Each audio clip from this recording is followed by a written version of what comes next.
Yes.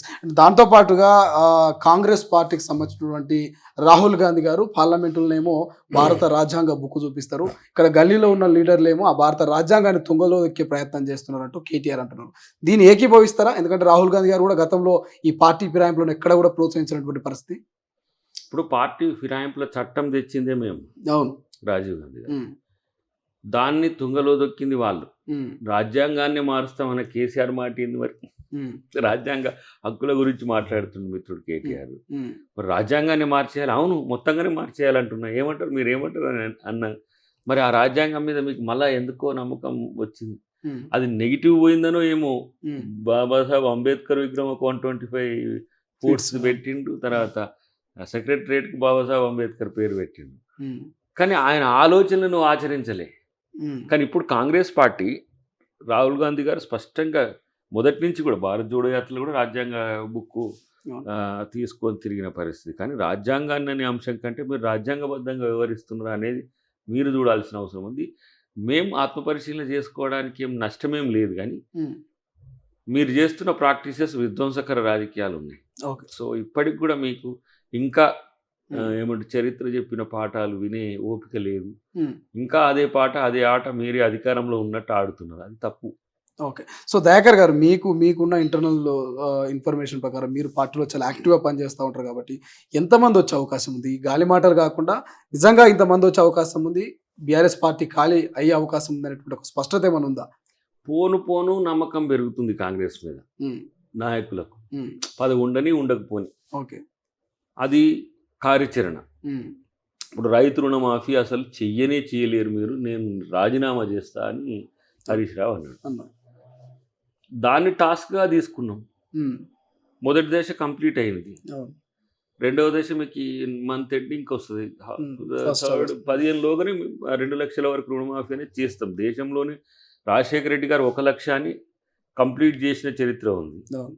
మేము 2,00,000 complete చేసిన మొట్టమొదటి రాష్ట్రం అయితది. హ్మ్. సో, దీంట్లో ఉండే టెక్నికల్ అంశాలను బట్టే మనం డివైడ్ చేసినాం దాన్ని. హ్మ్. సో, వాళ్ళిచ్చినప్పుడు కూడా ఏమి ఒకటేసారి అనేది ఏమి ఇవ్వలేదు గానీ, మేము ఖజానా నిండి ఉంటే అదొక పెద్ద సమస్య కాదు. ఎట్ ఏ టైమ్ 2,00,000 లోపు అని హ్మ్. మనం ఏమంటారు ఆ సాఫ్ట్‌వేర్ తయారు చేసి కొట్టేస్తే మొత్తం బ్యాంకులలో స్వైప్ ఆఫ్ అయ్యేది. హ్మ్. కానీ కొన్ని టెక్నికల్ అంశాలున్నాయి. కొన్నేమో 30,000, 40,000, 50,000 ఇట్లా హ్మ్. డిస్క్రీటెడ్‌గా ఉన్నాయి. అవును. సో, వాటిని మనం లెక్క చేసి ఫస్ట్ చిన్న సన్నకారు రైతులను ఫస్ట్ బయటపడేయాలి. కానీ అది దయాకర్ లక్ష్యం. గారు ప్రధానంగా ఇవాళ హెచ్చులకు పోతున్నది, గొప్పలకు పోతున్నది కాంగ్రెస్ ప్రభుత్వం.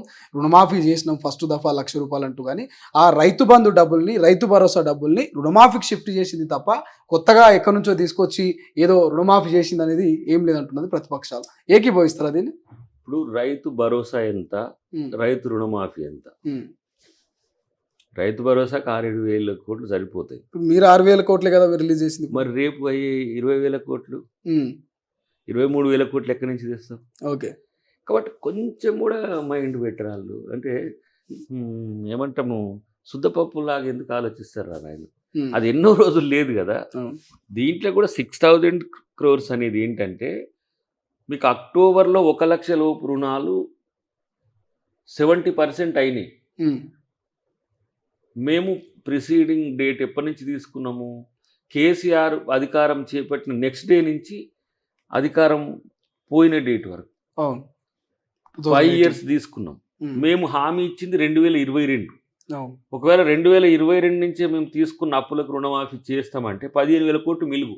హ్మ్. కానీ నీ పరిపాలనలో నువ్వియ్యలేనివి గూడా మళ్ళీ యాడ్ చేసుకుంటూ వచ్చినాం. హ్మ్. ఇవి కొంచెం తక్కువుంటాయి.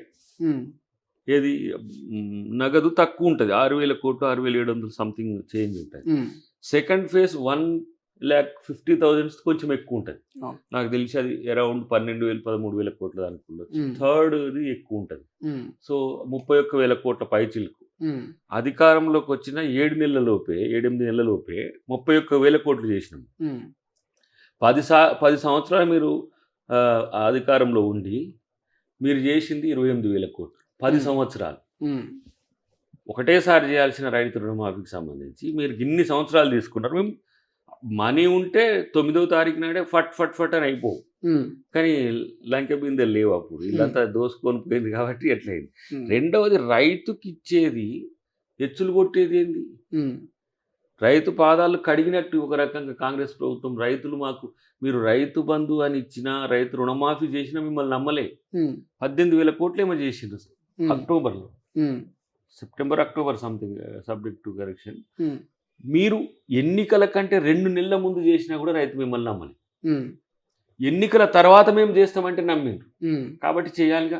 అది ఉమ్, బాధ్యతగా. ఇంకోటి రైతు బిడ్డలుగా మేమందరం కూడా రైతులకు మీలాగా మోసం చేయలేముగా. ఉమ్, హరీష్ రావు గాక రైతు రుణమాఫీ చేస్తే నేను 15వ తారీఖు నేను రాజీనామా చేస్తా అన్నాను. అసలైన తొలి వెలుగు.